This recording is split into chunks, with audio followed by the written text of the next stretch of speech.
तुम्हारा बाप मर जाएगा।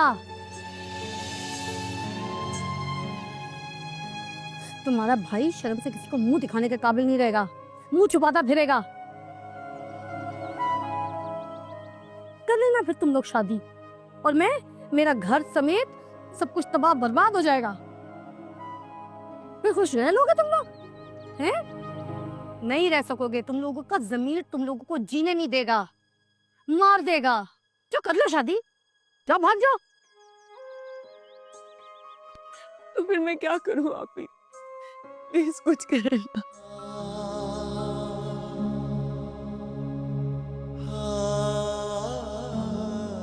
प्लीज।